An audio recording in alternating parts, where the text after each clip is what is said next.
శ్రీమాత్రే నమః. శనివారం వెంకటేశ్వర స్వామిని ఇలా పూజిస్తే అప్పులు తీరుతాయట. ఏం చేయాలంటే, హిందువులలో చాలామంది భక్తులు వెంకటేశ్వర స్వామిని భక్తి శ్రద్ధలతో పూజించటానికి ఇష్టపడతారు. ప్రతి సంవత్సరం తిరుమలను సందర్శించే కుటుంబాలు తెలుగు రాష్ట్రాల్లో వేల సంఖ్యలో ఉన్నాయి. వెంకటేశ్వర స్వామిని పూజిస్తే ఎలాంటి కష్టమైనా తీరుతుందని, శుభ ఫలితాలు కలుగుతాయని చాలామంది భావిస్తారు. అప్పులు, ఆపదలు, సమస్యలు ఉంటే 8 శనివారాలు వెంకటేశ్వర స్వామిని పూజిస్తే మంచిది. 8 శనివారాలు ఈ విధంగా పూజించడం ద్వారా వెంకటేశ్వర స్వామి కృప మనపై ఉండడంతో పాటు దోషాలన్నీ తొలగిపోతాయి.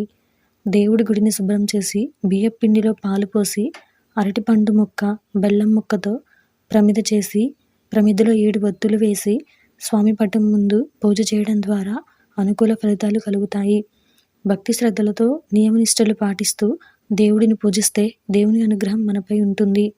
వెంకటేశ్వర స్వామిని పూజించడం ద్వారా శనిదోషం కూడా తొలగిపోతుందని పండితులు చెప్తున్నారు. తెల్లవారుజామున తులసి కోట ముందు ఆవు నెయ్యితో, నువ్వుల నూనెతో దీపం వెలిగిస్తే అష్టైశ్వర్యాలు సొంతమవుతాయి. ఎవరైతే ఈ విధంగా చేస్తారో వాళ్ళ ఇంట్లో లక్ష్మీదేవి కొలువై ఉంటుంది. వెంకటేశ్వర ఆలయంలో ఆవు నెయ్యితో దీపం వెలిగిస్తే సుఖ సంతోషాలు ప్రాప్తిస్తాయి. శ్రీవారిని పూజించే రోజున ఇంటి ముందు రంగవల్లికలు వేసి భక్తి శ్రద్ధలతో స్వామిని పూజిస్తే మంచిది.